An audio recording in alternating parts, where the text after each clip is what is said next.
Hello everyone and welcome to civil सेवा मार्गदर्शन। आज है 8 जनवरी और आज हम फिर एक करंट अफेयर्स की सेशन को लेकर आए हैं जिसमें से कि हम कुछ इंपॉर्टेंट करंट अफेयर्स को डिस्कस करने वाले हैं। तो चलिए आज का सेशन हम शुरू करते हैं। तो जो हमारा पहला न्यूज़ है हम जिसको कि हम आज नेशनल सेक्शन से हम स्टार्ट करने वाले हैं।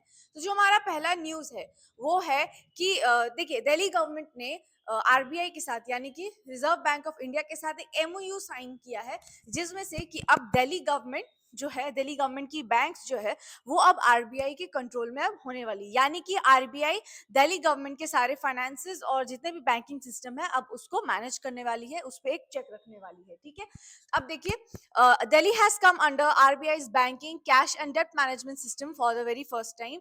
अब ये लाइन बहुत इंपॉर्टेंट है, आरबीआई जो है वो अब दिल्ली गवर्नमेंट की एक बैंकर की तरह से वो काम करने वाली है, will act as a banker to the government of Delhi. ठीक है, it will also serve as a debt manager and financial agent of the Delhi government. तो ये चीज करने के पीछे का रीजन क्या था?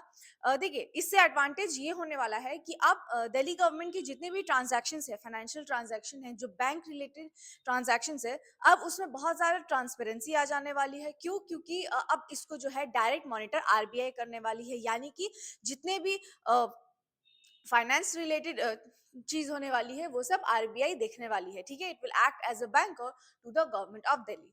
अब इसके साथ साथ और एक चीज क्या होने वाला है कि जो दिल्ली गवर्नमेंट की जो अकाउंट में या फिर जो दिल्ली गवर्नमेंट के जो बैंक है, जो सरप्लस मनी बचने वाला है, जो सरप्लस मनी होने वाला है, उसको आरबीआई ऑटोमेटिक इन्वेस्ट कर देगी ताकि उससे इंटरेस्ट जनरेट हो सके और प्रॉफिट हो सके किसको? दिल्ली गवर्नमेंट को। ठीक है, तो ये कुछ कुछ बेनिफिट्स है। अब साथ ही साथ क्या होने वाला है, देखिए this agreement enables automatic investment of the surplus fund, यानी कि जो भी सरप्लस फंड होगा बचेगा उसको क्या है ऑटोमेटिकली वो इन्वेस्ट होगा, वो वेस्ट नहीं होगा या किसी गलत काम में वो यूज नहीं होगा, वो ऑटोमेटिकली उसका इन्वेस्टमेंट हो जाएगा और उससे इंटरेस्ट जनरेट होगा। ठीक है, साथ ही साथ लो कॉस्ट लिक्विडिटी फैसिलिटीज भी मिलने वाली है आरबीआई से। और ये मीटिंग कहाँ साइन हुई थी? ये एमओयू साइन हुआ था दिल्ली सेक्रेटेरिएट में। अब देखिए, अब सिंस आरबीआई की बात उठ गई है तो थोड़ा आरबीआई के बारे में हम जान लेते हैं, उसका एक बेसिक हिस्ट्री हम जान लेते हैं। तो आरबीआई जो है यानी कि रिजर्व बैंक ऑफ इंडिया, वो हमारे कंट्री का जो एपेक्स बैंक होता है, जो सेंट्रल बैंक हम जिसे कहते हैं, तो आरबीआई हमारे कंट्री का एपेक्स बैंक की तरह काम करता है और इसको बैंकर ऑफ द बैंक्स भी बोला जाता है। ठीक है, तो इसको कब स्टैब्लिश किया गया था? इसको स्टैब्लिश किया था 1935 में। किसके under? Under the RBI act, RBI act of 1934। ठीक है, तो आरबीआई एक्ट ऑफ 1934 के अंडर ही इस आरबीआई को एस्टैब्लिश किया गया था। और इसे एस्टैब्लिश करने का जो टाइम था वो उस टाइम ब्रिटिश रूल चल रहा था, ऑब्वियसली 1935 की बात है। अब देखिए, ये जो आरबीआई का जो हेडक्वार्टर है, प्रेजेंट डेज का जो हेडक्वार्टर है, वो कहाँ पे है? वो आपका है मुंबई में। ठीक है, इसका एक हेडक्वार्टर मुंबई में है और इसका 4 जोनल हेडक्वार्टर्स है। ठीक है, एक आपका कोलकाता में, मुंबई, चेन्नई एंड दिल्ली। तो ये सारी जगह इसका जो हेडक्वार्टर्स है। ठीक है, अब अगर हम हिस्ट्री की बात करें तो 1934 में आरबीआई एक्ट इंट्रोड्यूस हुआ था और उस एक्ट के तहत 1935 में इस आरबीआई को इस्टेब्लिश किया गया था। पहले जो ये आरबीआई था वो एक काइंड ऑफ प्राइवेट बैंक हुआ करता था, लेकिन इसे 1949 में नेशनलाइज कर दिया गया। उसके बाद से ये जो अब आरबीआई है वो अब बैंकर्स ऑफ द बैंक का काम करता है। ठीक है, गवर्नर की बात करें तो अभी जो करंट आरबीआई के गवर्नर है वो है मिस्टर संजय मल्होत्रा। चलिए नेक्स्ट आर्टिकल पे आते हैं। चलिए, तो एक नेशनल सीएसआर कॉन्क्लेव कंडक्ट हुआ है। किसके थ्रू? किसने इनॉग्रेट किया है? By the union home affairs and the cooperation minister. उन्होंने क्या इनॉग्रेट किया है? National CSR conclave. किसके लिए? Of NDDB foundation for nutrition. ठीक है, ये सीएसआर का फुल फॉर्म क्या होता है? तो ये सीएसआर का फुल फॉर्म जो होता है ये होता है कोऑपरेट सोशल रिस्पॉन्सिबिलिटी। तो अब इस कॉन्क्लेव का क्या काम होता है चलिए जानते हैं। देखिए, ये जो सीएसआर कॉन्क्लेव है, नेशनल सीएसआर कॉन्क्लेव है, तो ये ना एक काइंड ऑफ मीटिंग होती है, मीटिंग या फिर इसको हम इनफॉर्मली एक गैदरिंग कह सकते हैं, फॉर्मल गैदरिंग जिसको हम कह सकते हैं, जहां पर बहुत बड़े कुछ कुछ पॉलिटिशियंस हो गए, एक्सपर्ट्स हो गए, आपके एनजीओज हो गए, गवर्नमेंट ऑफिसर्स हो गए। तो ये सब जो है इनका एक गैदरिंग होता है जहां पर कुछ कुछ सोसाइटल जो टॉक्स होती है, ठीक है, जितने भी इश्यूज हो रहे होते हैं उन सब के ऊपर एक चर्चा होता है, उन सब प्रॉब्लम्स को रेज किया जाता है और साथ ही साथ उनके इश्यूज, उस इश्यूज को सॉल्व करने के लिए भी सजेशंस दिए जाते हैं, ठीक है। तो अब देखिए इसको इनॉग्रेट करने वाले थे हमारे होम मिनिस्टर जो कि है अमित शाह। अब देखिए इस बार का जो टॉपिक है, इस बार का जो थीम है इस कॉन्क्लेव का, वो है न्यूट्रिशन के ऊपर, यानी कि role of corporate social responsibility, यानी कि CR, in nutrition security and malnutrition mitigation, ठीक है। तो इस बार इस सीएसआर कॉन्क्लेव का जो थीम है वो न्यूट्रिशन के ऊपर है, ठीक है। अब देखिए इसमें कुछ कुछ चेंजेस लाए गए हैं, कुछ कुछ चेंजेस लाए गए स्पेशली मिल्क को लेके। किसके ऊपर? स्पेशली मिल्क को लेके। तो ये एक मिल्क डिस्ट्रीब्यूशन कैंप भी होने वाला है, प्रोवाइड किया जाएगा, ठीक है, जिसका कि फेज 3 चल रहा है, जिसका फेज 3 चल रहा है। और इसमें क्या होने वाला है कि मिल्क प्रोवाइड किया जाएगा जिसको कि फोर्टिफाई किया गया है, यानी कि बायोटेक्नोलॉजी के थ्रू उनमें कुछ मिल्क में विटामिन ऐड किए गए, यानी कि vitamin A and vitamin D, जो कि बच्चों के बॉडी के लिए बहुत ही ज्यादा क्रूशियल होता है। और इसे किसे डिस्ट्रीब्यूट किया जाएगा? कुछ करीब करीब 4,000 गवर्नमेंट स्कूल के बच्चों को, 4 या 40,000 ऐसे कुछ रेंज था, 4,000 बच्चों को, हाँ 4,000 बच्चों को जो है डिस्ट्रीब्यूट किया जाएगा, गवर्नमेंट स्कूल के बच्चों को इस मिल्क को डिस्ट्रीब्यूट किया जाएगा। और ये किसके थ्रू किया जा रहा है? देखिए सप्लाई जो हो रहा है वो छत्तीसगढ़ मिल्क फेडरेशन, जो कि एनडीडीबी के अंदर ही आती है, ठीक है। और इस जो ये जो स्कीम है मिल्क डिस्ट्रीब्यूशन का, उसको और कौन मैनेज कर रहा है? जो सेल है, यानी कि स्टील अथॉरिटी जो है छत्तीसगढ़ की, भिलाई की, वो भी इसमें मैनेज कर रही है। तो इस बार जो है इसका थीम न्यूट्रिशन के ऊपर है। और याद रखिएगा फोर्टिफाइड मिल्क डिस्ट्रीब्यूट किया गया है बच्चों को, जिसमें से कि किस विटामिन से रिच है? Vitamin A and vitamin D, ठीक है। विटामिन विटामिन ए जो है आपकी रेटिनॉल के लिए होता है, और विटामिन डी आपको पता है वो बोन्स के लिए बहुत बेनिफिशियल होता है। तो इसलिए इस चीज को लाया गया है। चलिए नेक्स्ट की बात करते हैं कि इंडिया में जो पहला government based artificial intelligence hospital है, क्लिनिक है, उसको लॉन्च किया गया है। कहाँ पे? जीआईएमएस ग्रेटर नोएडा में। इस न्यूज के बारे में हमने 2 से 3 दिन पहले वाले सेशन में भी हमने डिस्कस किया था। चलिए नेक्स्ट की बात करते हैं। तो एक पावर प्रोजेक्ट की बात हो रही है, सलाल पावर प्रोजेक्ट जम्मू कश्मीर में। तो जो यूनियन मिनिस्टर है, जो यूनियन मिनिस्टर है पावर के, तो वो गए हैं जम्मू एंड कश्मीर में, उनकी 2 दिन की वहां पे विजिट है। और इस सलाल पावर प्रोजेक्ट को जो है वो वहां पर चेक कर रहे हैं, देख रहे हैं कि एग्जैक्टली ये कैसे काम कर रही है। किससे रिलेटेड है ये सलाल पावर प्लांट? यह है इंडस वाटर ट्रीटी, जिसको कि अभी रिसेंटली पिछले साल अप्रैल मंथ में जो पहलगाम अटैक हुआ था, उसमें इस इंडो वाटर ट्रीटी को सस्पेंड कराया गया था, ठीक है। चलिए अब हम इसके बारे में जानते हैं एग्जैक्टली जो न्यूज क्या है। तो union minister directed sediment removal at the Salal power project in Jammu and Kashmir to maximise water use amid the Indus Water Treaty between India and Pakistan being kept in abeyance. Abeyance मतलब temporary suspension. तो अब सलाल के बारे में जानते हैं, ठीक है।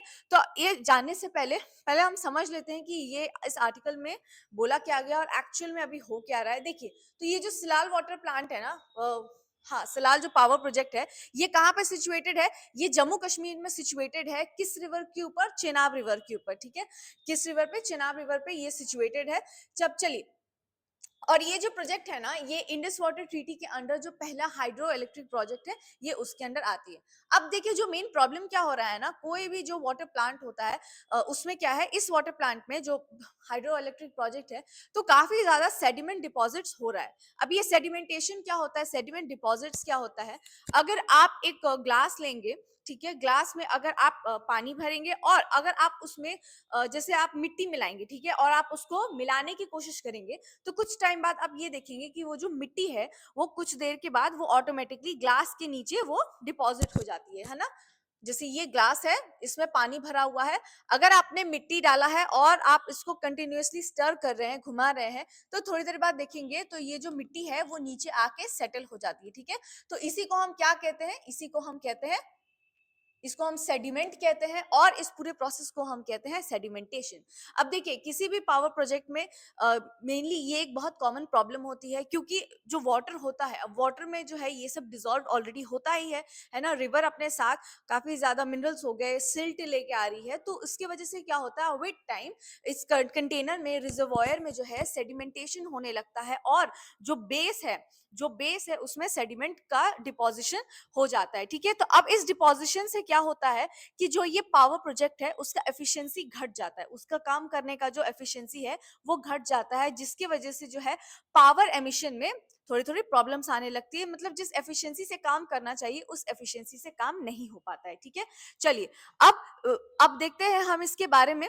तो ये जो सलाल प्रोजेक्ट है ये 690 मेगावाट का एक प्रोजेक्ट है, किस रिवर के ऊपर, चेनाब रिवर के ऊपर। ठीक है, तो मेन जो है डैम का हाइट देखें तो ये 130 मीटर्स का है। ठीक है, और जम्मू एंड कश्मीर को ये कितना पावर प्रोवाइड करता है, ये 12.5% पावर जो है प्रोवाइड करता है।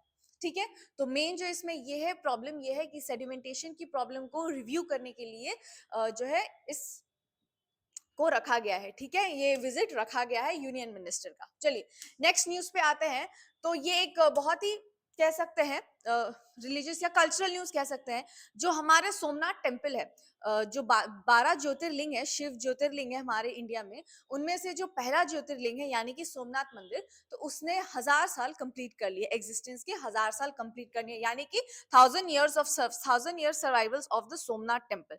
ठीक है, अब चलिए सोमनाथ टेम्पल के बारे में देखते हैं। तो सोमनाथ टेम्पल को क्यों ऐसा बोला गया है कि इसने 1000 साल सरवाइव किया है, क्योंकि सोमनाथ टेम्पल एक ऐसा टेम्पल है जिसपे बहुत सारे अटैक किए गए हैं। ठीक है, और उनमें से आपको पता होगा जो सबसे फेमस अटैक किया गया है, जो कि सबसे फेमस अटैक किया गया है वो था महमूद गाजनी के थ्रू, है ना। जो किसने किया था, महमूद गाजनी, महमूद ऑफ गाजनी ने अटैक किया था किस ईयर में,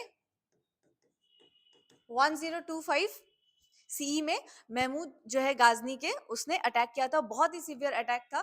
उसके बाद बहुत सारे अटैक हुए थे, मुगल्स ने अटैक किया था, जैसे कि औरंगजेब ने उसको डिस्ट्रॉय किया था, मुगल्स ने डिस्ट्रॉय किया था, जो दिल्ली सल्तनत है उसने भी काफी ज्यादा इसे डिस्ट्रॉय करने की कोशिश की, लेकिन ये टेम्पल जो है बहुत ही स्ट्रांग रहा और आज इसका 1000 ईयर्स ऑफ एग्जिस्टेंस पूरा हो चुका है। ठीक है, तो चलिए अब हम देखते हैं तो इसका लोकेशन कहाँ पर है। इसका लोकेशन जो है गिर डिस्ट्रिक्ट में है, अरेबियन कोस्ट के बगल में, गिर डिस्ट्रिक्ट ऑफ गुजरात। ठीक है, रिलीजियस स्टेटस की बात करें तो ये पहला ज्योतिर्लिंग माना गया है। और इंडिया में कितने ज्योतिर्लिंग है, इंडिया में टोटल 12 ज्योतिर्लिंग है। ठीक है, इसका इस टेम्पल का रेफरेंस किधर है, वो ऋग्वेद में है। ठीक है, और considered as a Triveni Sangam of Kapila, Hiran and Saraswati river. ठीक है, ये इसकी ज्योग्राफी हो गई, कहाँ पे ये सिचुएटेड है। और हिस्टोरिकल टाइमलाइन की बात करें तो इसकी अटैक्स की बात करें तो सबसे फेमस अटैक जो है महमूद ऑफ गाजनी ने किया है, 7 बार अटैक किया था उन्होंने। उसके बाद दिल्ली सल्तनत और मुगल्स ने भी काफी ज्यादा इस पर अटैक किया था। ठीक है, तो इसको किसमें बनाया गया है, उसको चालुक्य आर्किटेक्चर स्टाइल में इसे वापस से रीबिल्ड किया, यानी कि कंस्ट्रक्ट किया गया है। और इसका जो रिकंस्ट्रक्शन का इनिशिएटिव था वो किसने लिया था, वो जो हमारे सरदार वल्लभ भाई पटेल थे, जो कि उस टाइम डिप्टी प्राइम मिनिस्टर और होम मिनिस्टर हुआ करते थे, उनका ये इनिशिएटिव था। ठीक है, तो ये था सोमनाथ टेम्पल का एक ब्रीफ हिस्ट्री। सोमनाथ टेम्पल बहुत इंपॉर्टेंट है हमारे इंडियन हिस्ट्री में, और मेडिवल हिस्ट्री से ही इसका काफी ज्यादा इंपॉर्टेंस है।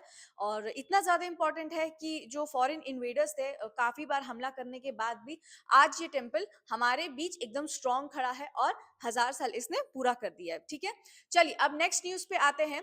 तो हाँ, ये है नेक्स्ट न्यूज। देखिए, तो नेक्स्ट न्यूज क्या है कि नीलगिरी हिल्स में, नीलगिरी हिल्स जो कि तमिलनाडु में है, वहां पर एक टाइगर रिजर्व है जिसको हम कहते हैं मुदुमलाई टाइगर रिजर्व। तो वहां पर जो है ना एक बहुत ही रेयर ईगल स्पॉट किया गया है जिसका नाम है ईस्टर्न इंपीरियल ईगल, जिसका नाम है ईस्टर्न इंपीरियल ईगल। और उसको इस टाइगर रिजर्व में जो है स्पॉट किया गया है अभी रिसेंटली। तो ये कहाँ पर है मिला है, ये मुदुमलाई टाइगर रिजर्व में, जो कि नीलगिरी जो डिस्ट्रिक्ट है ना, जो नीलगिरी डिस्ट्रिक्ट है तमिलनाडु में, वहां पे ये सिचुएटेड है। अब इसके हम स्टेटस की बात करें तो इसको वल्नरेबल डिक्लेयर किया गया है, किसके थ्रू, जो आईयूसीएन की जो रेड लिस्ट होती है इसमें उसको वल्नरेबल डिक्लेयर कर दिया गया है। ठीक है, चलिए अब ये नीलगिरी जो हमें पता है वो ट्राई जंक्शन पे है, यानी कि तमिलनाडु केरला एंड केरला, तमिलनाडु कर्नाटक एंड केरला की ट्राई जंक्शन पे ये नीलगिरी प्रेजेंट होती है, जो हमने नीलगिरी हिल के बारे में भी हमने सुना है। ठीक है, ये कहाँ पर है, आपके वेस्टर्न घाट्स में प्रेजेंट होते हैं और included in the Nilgiri biosphere reserve. चलिए, तो ये हो गया। तो ये याद रखिएगा, ये बहुत ही एक रेयर बर्ड है जिसको कि मुदुमलाई टाइगर रिजर्व में पाया गया है। ठीक है, और ये कहाँ पे, नीलगिरी डिस्ट्रिक्ट में। चलिए नेक्स्ट न्यूज पे आते हैं। तो देखिए हरियाणा के सेक्स रेशियो की अगर हम बात करें तो अभी हरियाणा जैसे स्टेट में जहां पे फीमेल का जो रेशियो है ना, फीमेल की जो नंबर है बहुत ही कम पाई गई है। तो वहां पर अभी एक न्यूज आया है कि हरियाणा का जो सेक्स रेशियो है ना, हरियाणा का जो सेक्स रेशियो है वो बहुत ही ज्यादा इम्प्रूव किया है 2025 में, जो कि पिछले 5 सालों का सबसे हाईएस्ट रिकॉर्ड रहा है। ठीक है, तो अब देखेंगे तो हरियाणा का सेक्स रेशियो कितना बढ़ा है, बढ़ के 923 हुआ है किस ईयर में, 2025 में, जो कि सबसे हाईएस्ट है। चलिए, तो 2025 में अगर हम टोटल बर्थ की बात करें तो कितना है, करीब 5,19,000 अप्रोक्स अप्रोक्स इतना बर्थ हुआ है आपका हरियाणा में। ठीक है, मेल की बर्थ की बात करें तो 2 लाख के आसपास, 2,70,281 मेल की बर्थ हुई है। और फीमेल की बर्थ की बात करें तो 2,49,000 के आसपास फीमेल बर्थ हुआ है। यानी कि ज्यादा डिफरेंस आपका नहीं है, अप्रोक्सीमेटली 20,000 का डिफरेंस है आपका। ठीक है, सेक्स रेशियो एट बर्थ की बात करें तो सेक्स रेशियो कितना हो रहा है आपका, 923 फीमेल्स पर 1000 मेल्स। यही है सेक्स रेशियो का डेफिनेशन, यानी कि पर 1000 मेल्स पे कितने फीमेल्स का जन्म हो रहा है, उसी चीज को हम सेक्स रेशियो कहते हैं। और यही सेक्स रेशियो हरियाणा में अब फाइनली जाके इंक्रीज हुआ है 2025 के डेटा के हिसाब से। ठीक है, तो कितना बन रहा है, जैसे पिछले स्लाइड में भी देखा हमने 923 बन रहा है, यानी कि पर 1000 मेल्स में 923 फीमेल्स प्रेजेंट है। ठीक है, चलिए, ये हाईएस्ट रिकवरी है, हाईएस्ट एसआरबी है स्टेट में 2020 से लेके 2025 तक, ये हाईएस्ट है सेक्स रेशियो का जो डेटा है। ठीक है, चलिए अब हम इंटरनेशनल सेक्शन पे आते हैं। तो आज हम फिर एक वॉल्केनो के बारे में बात करेंगे, जो कि एक एक्टिव वॉल्केनो है, वर्ल्ड का द मोस्ट एक्टिव वॉल्केनो, जो कि मेक्सिको का क्या है, पोपोकैटपेल वॉल्केनो है। ठीक है, तो इसका पहली बार जो है एक 3D इंटीरियर इमेजिंग करवाया गया है इस वॉल्केनो का। और ये वॉल्केनो याद रखिएगा, क्योंकि ये दुनिया का सबसे ज्यादा एक्टिव वॉल्केनो में से एक आता है। ठीक है, दुनिया के अभी रिसेंटली बहुत सारे वॉल्केनोस के बारे में डिस्कशन हो रहा है, क्योंकि वो न्यूज में आ रही है। जैसे इटली के बारे में हमने डिस्कस किया, रशिया के बारे में डिस्कस किया, कल के सेशन में हमने इंडोनेशिया के एक्टिव वॉल्केनो के बारे में डिस्कस किया था, और आज जो है हम मेक्सिको के बारे में डिस्कस कर रहे हैं। तो एक बार वॉल्केनो से रिलेटेड जितने भी न्यूज है, क्योंकि बहुत ज्यादा करेंटली अभी चल रहा है, तो उसको याद रखिएगा। ठीक है, तो इस वॉल्केनो का जो है for the very first time 3D interior imaging किया गया। ठीक है, तो इसका मेन ऑब्जेक्टिव क्या है कि देखिए, अंदर में वॉल्केनो के अंदर जो जो चल रहा है, जो एक्टिविटीज चल रही है, ठीक है, क्योंकि वॉल्केनिक एरप्शन एक ऐसा फिनोमिनन है जो कि काफी ज्यादा लाइफ को इम्पैक्ट करता है ना। जो मान लीजिए वॉल्केनो के सराउंडिंग जितने भी लोग रह रहे होते हैं, जब एक वॉल्केनो इरप्शन होता है, जिसकी वजह से काफी हाई इंटेंसिटी पे अर्थक्वेक्स भी आते हैं, तो वॉल्केनिक एरप्शन की वजह से काफी ज्यादा नुकसान पहुंचता है लोगों को, वहां के लोगों को, वहां के इंफ्रास्ट्रक्चर को, तो बहुत सारी प्रॉब्लम्स को फेस करना पड़ता है। ठीक है, तो इस इंटीरियर इमेजिंग का जो मेन ऑब्जेक्टिव वो है कि वॉल्केनो के अंदर क्या क्या एक्टिविटीज चल रही है, उसको हम ऑब्जर्व करें, उसको मॉनिटर करें, और साथ ही साथ आगे चल के अगर कुछ ऐसा आपको फिनोमिनन दिख रहा है, कुछ ऐसा इवेंट दिख रहा है जो कि अब फ्यूचर में होने वाला है, या फिर अगर आपको उस इमेजिंग से आपको पता चल रहा है कि शायद अब जो है कुछ टाइम बाद इसका इरप्शन होने वाला है, तो उस हिसाब से जो है आप सर्टेन प्रिकॉशंस आप ले सकते हैं। ठीक है, तो ये याद रखिएगा मेक्सिको का इस वॉल्केनो के बारे में। ठीक है, चलिए अब नेक्स्ट बात करते हैं। तो जर्मनी के जो चांसलर है, जर्मनी के जो चांसलर है वो इंडिया विजिट करने वाले हैं। कब से कब तक, जनवरी 12 एंड जनवरी 13 को वो इंडिया विजिट करने वाले। ठीक है, तो चांसलर का नाम है फ्रेडरिच मर्स। ठीक है, तो अब देखिए, अब एक टर्म आता है चांसलर क्या होता है। पहली बात तो चांसलर क्या होता है, अब यहाँ पे ये भी लिखा हुआ है कि जर्मनी के प्रेसिडेंट है ना, जर्मनी के प्रेसिडेंट की बात करें तो वो है फ्रैंक वॉल्टर स्टेनमेयर। अब यहाँ पे एक सवाल आएगा, तो अगर प्रेसिडेंट ये है तो फिर चांसलर कौन है, और अगर चांसलर ये है तो चांसलर क्यों किसी कंट्री को विजिट कर रहा है। देखिए, हर कंट्री में प्राइम मिनिस्टर का कंसेप्ट नहीं होता है, जो हेड होते हैं उनका कंसेप्ट मतलब हर कंट्री में अलग होता है। ठीक है, जैसे इंडिया में चांसलर का मीनिंग अलग है, लेकिन जर्मनी वगैरह में चांसलर का मीनिंग अलग है। जर्मनी में चांसलर जो है वो एज अ प्राइम मिनिस्टर काम करता है, यानी कि कंट्री के जो सुप्रीम लीडर होते हैं उनकी तरह वो एक्ट करता है। ठीक है, लेकिन इंडिया में अगर हम बात करें तो इंडिया में चांसलर कौन होता है, इंडिया में किसी भी यूनिवर्सिटी के जो हेड होते हैं उसको हम चांसलर कहते हैं। जैसे कि जितनी भी सेंट्रल यूनिवर्सिटीज है इंडिया में, उसके के चांसलर हमारे प्राइम मिनिस्टर होते हैं, और जितने भी स्टेट यूनिवर्सिटीज है उनके जो चांसलर चांसलर होते हैं वो गवर्नर होते हैं। तो ये एक मेजर डिफरेंस याद रखिएगा कि हर जगह चांसलर का मीनिंग अलग होता है। कहीं कहीं वो एक सुप्रीम लीडर होते हैं कंट्री के, कहीं कहीं जो है वो एक जस्ट एक सेरेमोनियल हेड होते हैं, ठीक है। ये डिफरेंस है। तो जर्मनी के जो चांसलर है वो फिलहाल इंडिया विजिट करने वाले हैं। अब थोड़ा जर्मनी के बारे में देख ले, तो जर्मनी का जो कैपिटल है वो है बर्लिन, और ये एक यूरोपियन कंट्री है, ठीक है। कैपिटल है बर्लिन। बर्लिन। करेंसी की बात करें तो ऑफ कोर्स यूरो है। अभी यूरो से रिलेटेड एक चीज याद रखिएगा कि अभी हमने कुछ दिन पहले सेशन में हमने डिस्कस किया था कि एक कंट्री है बेलारूस, जिसने कि फाइनली वो 21st कंट्री बना है जो कि यूरोपियन यूनियन को ज्वाइन कर रहा है, और उसके करेंसी को वो अडॉप्ट कर रहा है, यानी कि यूरो अडॉप्ट कर रहा है, ठीक है। तो ये हो गया बर्लिन, जिसका करेंसी है यूरो। इसका ऑफिशियल लैंग्वेज तो हमें पता है जर्मन, और प्रेसिडेंट के बारे में हमने जान लिया। और ये है उस कंट्री के चांसलर जो कि विजिट करने वाले हैं, ठीक है। चलिए नेक्स्ट न्यूज पे आते हैं। तो नेक्स्ट न्यूज जो है वो ये है कि जो इंडियन गवर्नमेंट है वो चाइनीज ऑफिशियल्स को वो एक वीजा प्रोवाइड कर रही है, लेकिन सिर्फ बिजनेस पर्पस के लिए, ठीक है। जो बिजनेस पर्पस के लिए चाइना से इंडिया ट्रैवल कर रहे हैं, चाहे वो इन्वेस्टमेंट के लिए हो, वो ट्रेड के लिए हो, या फिर किसी भी टाइप के इंफ्रास्ट्रक्चर के लिए हो, तो उन बिजनेस जो ट्रैवलर्स है उनके लिए इंडिया ने एक वीजा लॉन्च किया है जिसका नाम है EB4 वीजा। जिसका नाम है EB4 वीजा, ठीक है। तो ये एक इलेक्ट्रॉनिक वीजा है, ठीक है, जो कि कंप्लीटली इलेक्ट्रॉनिक है, और इसके लिए आपको किसी भी टाइप का लाइक इंडियन एम्बेसी जो वीजा होल्डर्स है जिनको इशू करवाना है, उनको जरूरत नहीं है कि वो एम्बेसी में जाए, ठीक है। तो ये हो गया। तो इंडिया ने इंट्रोड्यूस किया है इस वीजा को। पर्पस हमने देख लिया, जितना भी इन्वेस्टमेंट हो गया, प्रोडक्शन हो गया, या ट्रेड रिलेटेड जितने भी ट्रैवलर्स है उनके लिए, ताकि एक एक्सचेंज हो सके किसके बीच में, इंडिया और चाइना के बीच में, ठीक है। तो ये एक इलेक्ट्रॉनिक बिजनेस वीजा है, और फुल्ली ऑनलाइन है, और इसका प्रोसेसिंग टाइम जो है वो कुछ 45 टू 60 डेज का होता है, और इसका जो स्टे है वो आपका 1 टाइम 6 मंथ्स का होता है, ठीक है। मैक्सिमम आप एक बार जो है आप एक वीजा पर आप मैक्सिमम 6 मंथ्स तक आप इंडिया में स्टे कर सकते हो, लेकिन सिर्फ बिजनेस पर्पस के लिए, ठीक है। चलिए अगला न्यूज भी है जो है वो फिर चाइना से रिलेटेड है। तो चाइना ने जो है अपनी उनकी जो नेवल फोर्सेस है उसमें उन्होंने एक वॉरशिप को कमीशन किया है, जिसका नाम है लोडी। जिसका नाम है लोडी, ठीक है। इसको हम लोडी भी बोलते हैं, इसका नाम है, ठीक है। China has recently strengthened it's naval power bye commissioning new advance worship name Lodi, ठीक है। चलिए नेक्स्ट न्यूज पे आते हैं। तो अब ये है ओपेक के बारे में, ठीक है। तो ये है ओपेक के बारे में। तो ओपेक ने क्या डिसीजन लिया है, to maintain a steady oil output despite rising political tension and geopolitical uncertainty, ठीक है। OPEC plus has decided to keep oil production levels steady, ठीक है। तो अब ये ओपेक क्या है और ये ओपेक प्लस क्या है, हम ये देखते हैं। देखिए ओपेक जो है, ओपेक की बात करें तो ये जितने भी हमारे हमारे ग्लोबली जो ऑयल प्रोड्यूसिंग कंट्रीज है, ठीक है, जैसे कि Iran, Iraq, Saudi, Kuwait, Venezuela, तो ये सब जो है ओपेक में आते हैं, और ये ओपेक के क्या हो जाते हैं, ये ओपेक के हो जाते हैं फाउंडिंग मेंबर्स। कितने हैं टोटल? 5 फाउंडिंग मेंबर्स है, और इस ओपेक में जो है वेनेजुएला भी इंक्लूडेड है, याद रखिएगा, जिसकी वजह से जो है अभी यूएस और वेनेजुएला के बीच कॉन्फ्लिक्ट चल रहा है, ठीक है। तो अब और ये अब ओपेक प्लस क्या है, देखिए 2016 में इस ओपेक प्लस को बनाया गया था, और करंटली देखा जाए तो अब इस ओपेक प्लस में 13 कंट्रीज है।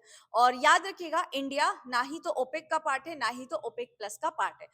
ओपेक प्लस का पार्ट में आप रशिया है, यूएसए, तो ये लोग ओपेक प्लस का पार्ट में आ जाते हैं, ठीक है। तो अब देखिए इस ओपेक का काम क्या होता है।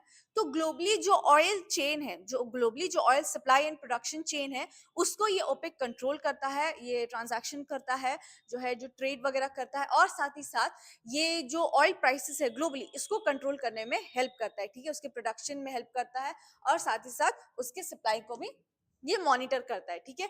तो अब इस डिसीजन को क्या लिया गया है, देखिए अब क्या है, India Venezuela war, sorry USA Venezuela war की वजह से जो है ऑयल प्राइसेस काफी ज्यादा घट चुके हैं, ठीक है। तो इसको ही देखते हुए, इस चीज को देखते हुए ओपेक ने क्या डिसाइड किया है कि जो ऑयल प्रोडक्शन है, जो ऑयल कॉस्ट है, हम उसको एक स्टडी रखेंगे, चाहे कितना भी वॉर हो रहा हो, हम इस चीज को स्टडी रखने वाले हैं। क्योंकि ओपेक का खुद एक मेंबर, जो मैंने कहा ओपेक का जो फाउंडिंग मेंबर है वेनेजुएला, वो खुद इस वॉर का शिकार हो चुका है, ठीक है।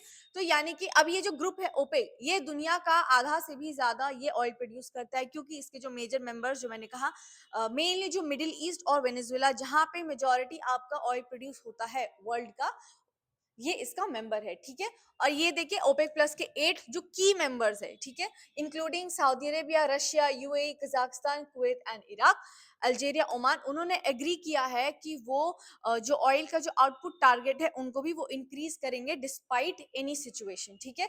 तो ये किसको डिसाइड करता है, ताकि प्रोडक्शन में एक स्टेबिलिटी मेंटेन रहे, यानी कि कोई भी टाइप का प्रॉब्लम क्यों आ जाए, क्यों ना आ जाए, जो ये प्रोडक्शन की जो स्टेबिलिटी है उसको प्रॉपर तरीके से मेंटेन की जाएगी, ठीक है। चलिए अब हम अपॉइंटमेंट पे आते हैं। तो अभी हाई कोर्ट अपॉइंटमेंट काफी ज्यादा न्यूज में है, बहुत सारे अभी हाई कोर्ट के चीफ जस्टिस अपॉइंट हुए हैं। हमने पटना हाई कोर्ट के बारे में पढ़ा, हमने केरला हाई कोर्ट के बारे में पढ़ा, हमने मेघालय हाई कोर्ट के बारे में भी पढ़ा, और आज जो है सिक्किम हाई कोर्ट के चीफ जस्टिस को अपॉइंट किया गया है। और किसने लिया है ओथ, ए मोहम्मद मुश्ताक जो कि जस्टिस है, उन्होंने एज अ चीफ जस्टिस उन्होंने सिक्किम हाई कोर्ट में ओथ लिया है, ठीक है। अब उसके बाद देखते हैं, तो first women president of the press club of India, तो वो कौन बनी है, वो है संगीता बरू पिशारोती। अब बीडब्ल्यूएफ एथलीट्स कमीशन की जो चेयरमैन है वो पीवी सिंधु बनी है। और ये जो कुछ दिन पहले भी हमने इसके बारे में पढ़ा था कि ये इनका जो है चेयरमैन होना कैसे इंडिया को एक ग्लोबल लेवल पे स्पोर्ट्स में वो आगे लेके जाएगा, ठीक है। ये हमने पढ़ा था कुछ सेशंस पहले। अब देखिए झारखंड के भी चीफ जस्टिस फिर से अपॉइंट हुए हैं, ठीक है, वो है जस्टिस महेश शरद चंद्र सुनाग। तो थोड़ा हाई कोर्ट के बारे में, उनके अपॉइंटमेंट के बारे में, थोड़ा सा हाई कोर्ट का जो स्टैटिक पोर्शन है, फैक्ट्स है, उसको भी पढ़ लीजिए, क्योंकि अब हाई कोर्ट का जो अपॉइंटमेंट है चीफ जस्टिस का, वो बहुत ज्यादा न्यूज में है। करीब करीब मुझे लगता है हमने इस करंट अफेयर सेशंस में ही हमने 5 चीफ जस्टिस के बारे में डिस्कस कर लिया है इन टोटल। इस सेशन में 3 है, इस सेशन में 2 है, और इससे पहले बाकी सेशंस में 3 डिस्कशन हुआ था। चलिए इस 29 director general of BRO border road organisation, इसके बारे में भी हमने पढ़ा था, जो कि है लेफ्टिनेंट जनरल हरपाल सिंह, ठीक है। चलिए अब हम डिफेंस रिलेटेड न्यूज पे आते हैं। तो डीआरडीओ जो है वो काफी ज्यादा इनोवेशंस कर रही है, बहुत ज्यादा हमारे कंट्री के लिए, हमारे आर्मी के लिए बहुत कुछ डेवलप कर रही है। और अभी फिर एक डेवलपमेंट वो लेके आई है जिसका नाम है स्वदेश, जिसका नाम है स्वदेश। अब इसका फुल फॉर्म क्या है, वो है सी वाटर डीसैलिनेशन सिस्टम। चलिए तो अब ये स्वदेश को लॉन्च करने का उनका क्या ऑब्जेक्टिव है, तो जितने भी सोल्जर्स जो कि बहुत ही टफ एरियाज में वो पोस्टेड है, ठीक है, चाहे वो बहुत हाइट पे हो, चाहे वो रिमोट एरिया पे हो, या फिर कोस्टल एरियाज में हो, तो उनको एक proper drinking water facility provide करने के लिए ये स्वदेश को लॉन्च किया गया है। ये काइंड ऑफ वाटर प्यूरिफायर भी हम कह सकते हैं। मतलब मेनली जो सी वाटर है उसको डिसैलिनेट करके, यानी कि उस जो खारापन है उसको हटा के उसको पीने लायक उसको बना देते हैं, ताकि जो रिमोट एरियाज में जो पोस्टेड है इंडियन आर्मी के सोल्जर्स, वो पी सके, ठीक है। तो किसने डेवलप किया था, डीआरडीओ के बारे में। डीआरडीओ का एस्टेब्लिशमेंट हुआ था 1958 में, हेडक्वार्टर्स है न्यू दिल्ली में, और करंट प्रेसिडेंट है समीर वे कामत, ठीक है। चलिए नेक्स्ट न्यूज के बारे में बात करते हैं। तो आईसीजी ने अपना पहला जो पीसीवी है, पीसीवी के बारे में शायद हमने कल भी पढ़ा था, पोल्यूशन कंट्रोल वेसल, जो कि है समुद्र प्रताप, जिसको कि किसने कमीशन किया है, आईसीजी, यानी कि इंडियन कोस्ट गार्ड के बारे में, ठीक है। तो ये 60% जो है इसका इंडिजिनियस कंटेंट है, और इजरायली जो टेक्निक्स है उसके थ्रू भी ये बिल्ड हुआ है, और ये पोल्यूशन कंट्रोल करता है, और एथिकली भी ये एक बहुत इंपॉर्टेंट वेसल माना गया है, ठीक है। चलिए अब साइंस एंड टेक्नोलॉजी की हम बात करते हैं। तो SpaceX recently launched the third Cosmos SkyMed second generation satellite for Italy। तो SpaceX के बारे में याद रखिएगा, ये एक अमेरिकन प्राइवेट कंपनी है स्पेस से रिलेटेड, जो कि कौन ओन करते हैं, जो एलन मस्क है वो ओन करते हैं इस कंपनी को, जिसका नाम है SpaceX, ठीक है। अब इसने क्या लॉन्च किया है, देखिए जो ये SpaceX Falcon 9 लॉन्च है, तो इसका लॉन्च साइट कहाँ पर है, वो है कैलिफोर्निया में। रॉकेट की बात करें तो वो है स्पेस एक्स Falcon 9, और इसका जो मिशन है, तो इसने सक्सेसफुली जो सेकेंड जनरेशन सैटेलाइट है उन्होंने लॉन्च किया, किसके लिए, जो अर्थ के जो ऑब्जर्वेशन करने के लिए उन्होंने इस चीज को लॉन्च किया, किसने, स्पेसएक्स ने किया है, जिसको कि एलन मस्क जो है ओन करते हैं। चलिए अब कुछ हम ऑबिचुअरीज की हम बात करें, तो हमारे कंट्री के जो रेलवे मिनिस्ट्री के जो फॉर्मर यूनियन मिनिस्टर रह चुके हैं, और साथ ही साथ साथ ही साथ जो है इंडियन ओलंपिक एसोसिएशन के एक्स प्रेसिडेंट जो रह चुके हैं, तो उनका निधन हो गया है, और वो थे सुरेश कलमंडी जी। तो उनका अभी रिसेंटली 81 ईयर्स के एज में वो उनका निधन हो चुका है। और याद रखिएगा वो फॉर्मर यूनियन मिनिस्टर थे रेलवेज के और आईओ के एक्स प्रेसिडेंट थे। चलिए नेक्स्ट की बात करते हैं, जो हमारे फॉर्मर वर्ल्ड्स जो बिलियर्ड्स चैंपियनशिप थे, जो बिलियर्ड्स चैंपियनशिप थे, मनोज कोठारी जी, तो उनका भी निधन हो चुका है। अब उनका थोड़े अचीवमेंट्स की हम बात करें तो उन्होंने 1990 में वो वर्ल्ड बिलियर्ड्स चैंपियनशिप वो जीते थे। साथ ही साथ अगले 7 साल बाद 1997 में उन्होंने वर्ल्ड का डबल बिलियर्ड्स चैंपियनशिप भी उन्होंने जीता। उसके बाद 2005 में उनको ध्यानचंद लाइफ टाइम अवार्ड से भी सम्मानित किया गया था। ठीक है, तो ये याद रखिएगा। चलिए अब हम बुक्स एंड ऑथर्स वाले सेक्शन पे अगर हम आते हैं, तब हम अब जानते हैं कि क्या क्या बुक्स के बारे में बातें हो रही है। तो पहला एक है डार्लिंग अर्थ। ठीक है, एक डार्लिंग अर्थ है, तो ये इसका इंग्लिश ट्रांसलेशन किया गया है, और इसका जो ओरिजिनल बुक था बंगाली में, तो उसका नाम है पार्थिबो। ठीक है, तो इसका जो है इंग्लिश ट्रांसलेशन किया गया है जो है डार्लिंग अर्थ। ठीक है, तो इस पार्थिबो को ओरिजिनली किसने लिखा था? इसको लिखा गया था शीर्षेंदु मुखोपाध्याय, या फिर मुखर्जी भी कह सकते हैं। इन्होंने जो ओरिजिनल पार्थिवो बुक है, उन्होंने ये बुक लिखा था। उसके बाद इसे इंग्लिश में ट्रांसलेट किया प्रोसेनजीत साहा ने। ठीक है, नेक्स्ट न्यूज पे आते हैं। तो एक बुक आई है खुतबत ए मोदी।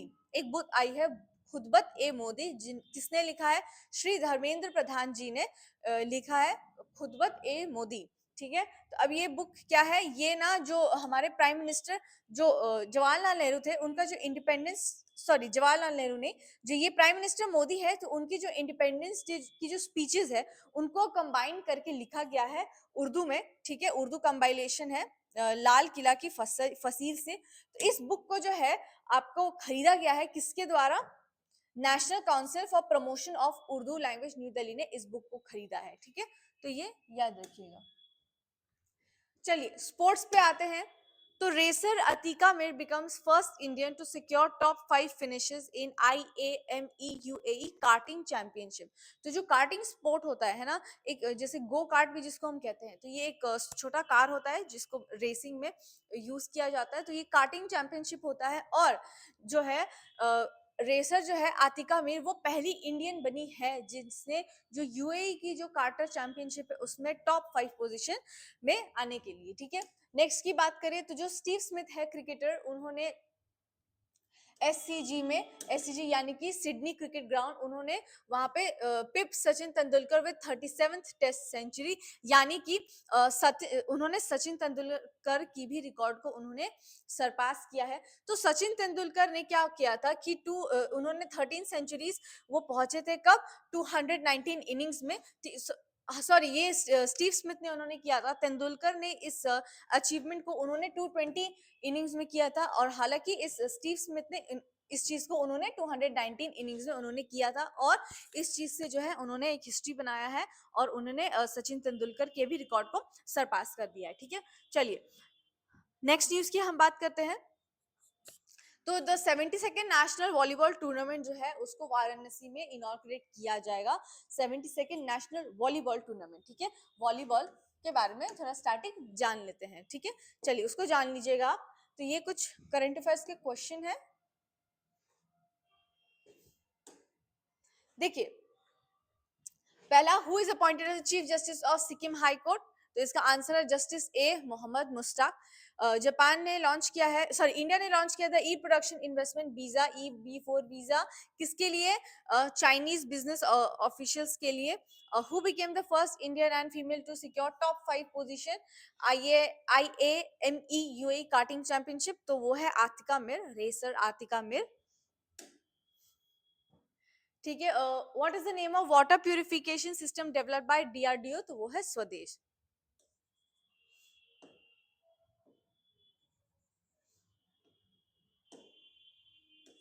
ठीक है, चलिए अब हम बिहार करंट अफेयर्स पे आते हैं। तो बिहार में जो एक डिस्ट्रिक्ट है ईस्टर्न चंपारण, तो वहां पे वर्ल्ड का सबसे टॉलेस्ट शिवलिंग बनने वाला है, और वो करीब करीब आपका 200 टन का होने वाला है, लार्जेस्ट शिवलिंग होने वाला है, याद रखिएगा, ईस्ट चंपारण में। और उसका जो वेट होगा वो करीब आपका 200 टन के आसपास, अप्रोक्सीमेटली शायद 210 टन के आसपास उसका वेट होने वाला है, ठीक है। और वो एक सिंगल ग्रेनाइट रॉक से, ब्लैक ग्रेनाइट रॉक से वो बनने वाला है, ठीक है, ग्रेनाइट ब्लॉक से हम कह सकते हैं। तो वो कहाँ इंस्टॉल होने वाला है, वो विराट रामायण मंदिर में इंस्टॉल होने वाला है, जो कि कहाँ पर प्रेजेंट है, बिहार की जो ईस्टर्न चंपारण डिस्ट्रिक्ट है वहां पर इसको इंस्टॉल कराया जाएगा, ठीक है। चलिए, ये जो है ये करीब करीब हमारे पूरे इंडिया में एक जर्नी करते हुए आएगी, कुछ 1600 किलोमीटर का ये शिवलिंग जो है जर्नी करके फिर फाइनली आपका चंपारण में इसे इंस्टॉल कराया जाएगा, कहाँ पर, विराट रामायण मंदिर में, ठीक है। चलिए, उसके बाद क्या है, बिहार के बारे में पहला जो हमारा न्यूज हो गया इंस्टॉलमेंट के बारे में। अब नेक्स्ट न्यूज की हम बात करते हैं, तो देखिए बिहार को फंडिंग मिली है, बिहार को फंडिंग मिली है एशियन डेवलपमेंट बैंक से, कितने की, कुछ अप्रॉक्स 3000 करोड़ की जो है फंडिंग मिली है एशियन डेवलपमेंट बैंक से। अप्रोक्सीमेटली देखें तो 2900 का जो है फंडिंग है, ठीक है, 2900 करोड़ का फंडिंग है एशियन डेवलपमेंट बैंक से। क्यों? क्योंकि बिहार में कुछ 5 रोड प्रोजेक्ट्स है, ठीक है, जो स्टेट हाईवेज है उसके इंफ्रास्ट्रक्चर को इम्प्रूव करने के लिए, बनाने के लिए जो है इस चीज को आपका फंडिंग मिली है। तो ये जो टोटल रोड प्रोजेक्ट होने वाला है वो आपका 252 किलोमीटर का, ये टोटल की मैं बात कर रही हूँ, जितने भी प्रोजेक्ट्स बनने वाले हैं जिसके लिए फंडिंग मिली है, तो कुछ करीब करीब आपका 252 किलोमीटर्स का ये टोटल प्रोजेक्ट होने वाला है। और ये जैसे कुछ कुछ स्टेट्स की अगर मैं बात करूँ तो गया, नालंदा, राजगीर, मुंगेर, बेगूसराय और आपका आरा, भोजपुर, तो इन रीजन से जो है, इन इन एरिया से जो है आपका ये प्रोजेक्ट पास करने वाला है, ठीक है। तो अगर हम एशियन डेवलपमेंट बैंक के बारे में बात करें तो ये एशियन डेवलपमेंट बैंक क्या है, तो देखिए ये कोई एक प्रॉफिटेबल बैंक ही नहीं है। इस बैंक का जो मेन पर्पस है वो ये है कि जो पब्लिक वेलफेयर हो, इसका मेन ऑब्जेक्टिव है पब्लिक वेलफेयर, ना कि ये कोई प्रॉफिटेबल इंस्टीट्यूट है या फिर कोई प्रॉफिटेबल बैंक है। तो अब देखिए ये जो एशियन, नाम से ही समझ आएगा, ये एशियन डेवलपमेंट बैंक, यानी कि एशिया और जो पैसिफिक रीजन है, पैसिफिक जो कंट्रीज है, तो वहां पे डेवलपमेंट के लिए इसको इंट्रोड्यूस कराया गया है, ठीक है। अब देखेंगे इसका जो हेडक्वार्टर्स है, याद रखिएगा इसका हेडक्वार्टर्स है आपका फिलीपींस में, ठीक है। तो इसको बिहार को फंडिंग मिली है, ठीक है।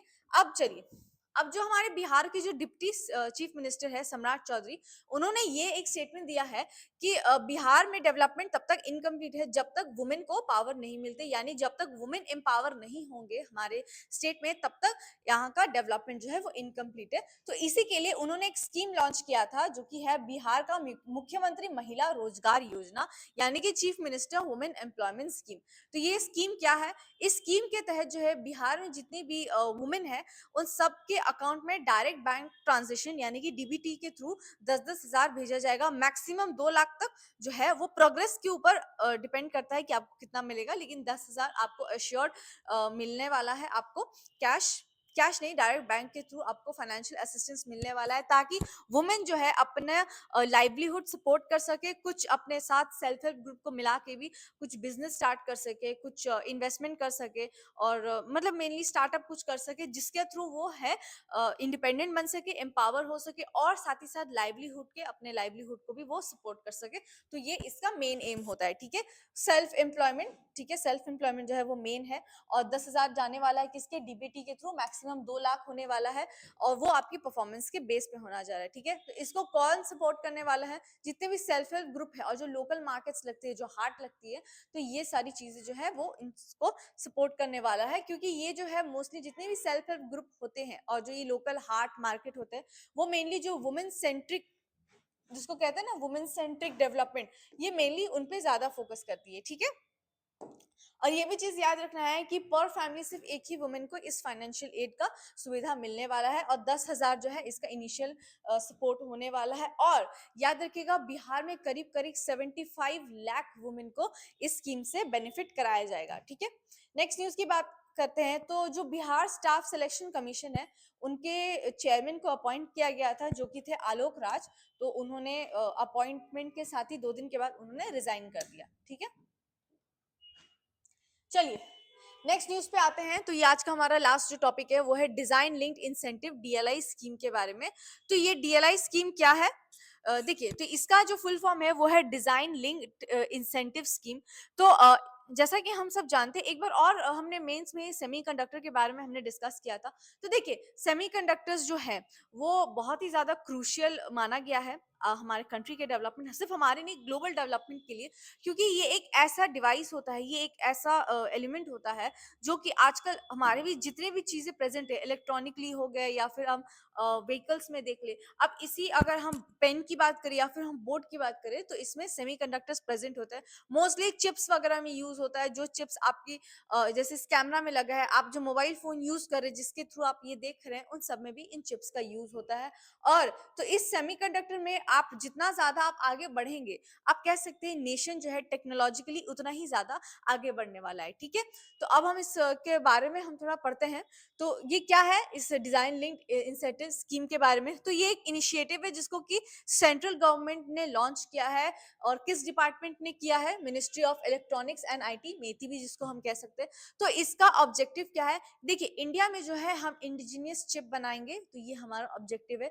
मेनली देखिए, जो सेमीकंडक्टर का जो हब है, जो सेमीकंडक्टर का हब है, जिसको जो कि ताइवान में भी है। ठीक है, बहुत सारा जो मेनली जो वो वाले साइड में जो है, ईस्टर्न पैसिफिक साइड में, तो वो सारी जितनी भी कंट्रीज है वो आपका सेमीकंडक्टर प्रोडक्शन करती है, और वहीं से जो है ग्लोबली एक्सपोर्ट किया जाता है। तो इंडिया का जो मेन एम है वो ये है कि सेमीकंडक्टर की इंडस्ट्री में वो एक चिप को बनाए। ठीक है, वो इंडिजिनियस चिप को बनाए सेमीकंडक्टर में, और इस सपोर्ट को जो है एडवांस चिप डिजाइन इंफ्रास्ट्रक्चर है, इसको सपोर्ट दिया जाए। तो ये इसका ऑब्जेक्टिव के बारे में हमने पढ़ लिया।